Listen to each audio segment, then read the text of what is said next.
आगे बढ़ते हैं। हम देखते हैं कक्षा 9वीं विज्ञान में प्रश्न एक समान गति तथा असमान गति को समझाइए। हम ये देखते हैं एक समान गति क्या है और असमान गति क्या है।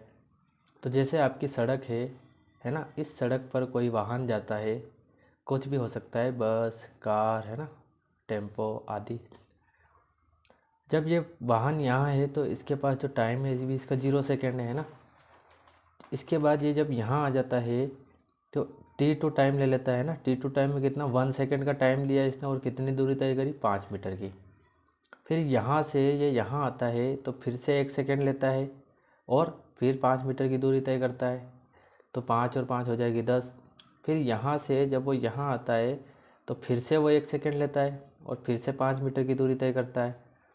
तो कहने का मतलब क्या हो रहा है, देखो यहाँ पे 1 सेकेंड लिया, यहाँ पे भी 1 सेकेंड लिया और यहाँ पे भी एक, मतलब कहने का मतलब हर 1 सेकेंड में कितनी दूरी तय कर रहा है 5 मीटर की।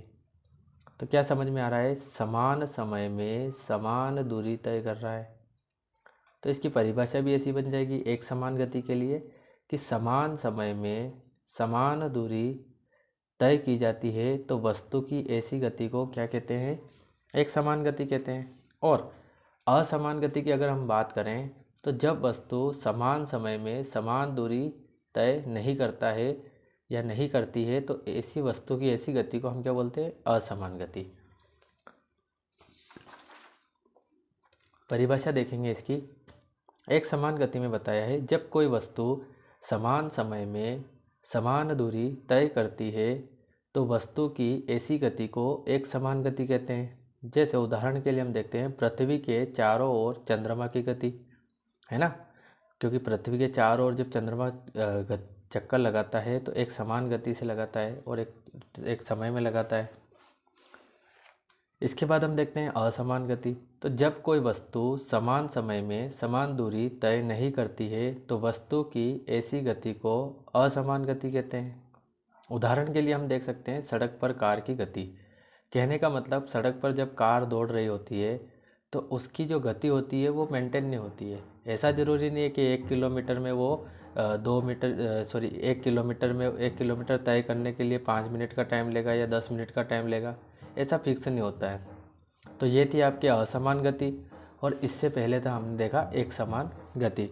इसके बाद हम देखते हैं अगला जो प्रश्न है हमारा, अगला प्रश्न क्या है, सरल रेखीय गति क्या होती है ना। उसके बाद वृत्तीय गति क्या है और उसके बाद हम देखते हैं एक समान वृत्तीय गति क्या है।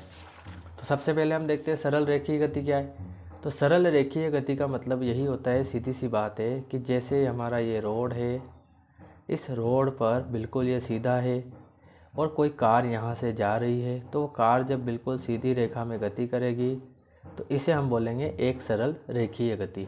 कहने का मतलब एक रेखा के रूप में जब कोई गति करता है या कोई वस्तु गति करती है तो उस गति को हम बोलते हैं एक सरल रेखीय गति।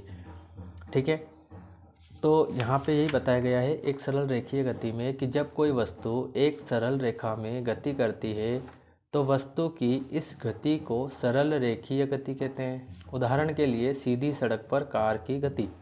कहने का मतलब सीधी सड़क पे जब कार गति करती है तो वो एक सरल रेखीय गति में गति करती है। उसके बाद हम देखते हैं वृत्तीय गति। तो वृत्तीय गति सिंपल सी बात है कि जब कोई कण किसी बिंदु के चारों ओर वृत्तीय मार्ग पर गति करता है तो वो उस कण की क्या हो जाती है, वृत्तीय गति हो जाती है। सीधी सी बात है कि जब कोई पिंड या कण किसी बिंदु के परितः या चारों ओर गति करता है वृत्ताकार मार्ग में तो उस गति को हम क्या बोलते हैं, वृत्तीय गति। क्या बोलते हैं उसको, वृत्तीय गति। उसके बाद एक और आता है एक समान वृत्तीय गति। तो एक समान वृत्तीय गति वही है जैसे एक समान गति हमने पढ़ा था। कहने का मतलब समान समय में समान दूरी तय करना। तो वही आपकी बन जाएगी 1 सेकेंड लिया 5 मीटर, फिर 1 सेकेंड लिया फिर 5 मीटर, फिर 1 सेकेंड लिया फिर 5 मीटर। समान समय समान दूरी, समान समय समान दूरी, समान समय समान दूरी। कहने का मतलब वृत्तीय गति भी क्या हो, एक समान वृत्तीय गति क्या हो जाएगी कि वही जब समान समय में समान वृत्तीय गति करता है तो उसे हम बोलते हैं एक समान वृत्तीय गति। जैसे कि हम इन दोनों को समझते हैं। यहाँ पे वृत्तीय गति बताया गया है जब कोई कण किसी बिंदु के चारों ओर एक वृत्ताकार मार्ग में घूमता है तो कण की इस गति को वृत्तीय गति कहते हैं। उदाहरण के लिए अगर हम बात करते हैं तो वृत्ताकार मार्ग पर साइकिल सवार की गति। उसके बाद हम देखते हैं एक समान वृत्तीय गति। तो जब कोई वस्तु समान समय में समान वृत्ताकार मार्ग पर दूरी तय करती है तो वस्तु की ऐसी गति को एक समान वृत्तीय गति कहते हैं। ठीक है, समान समय में समान वृत्ताकार मार्ग पर, है ना, दूरी तय करना, समान दूरी तय करना, कौन सी वाली? वृत्ताकार मार्ग वाली। क्लियर?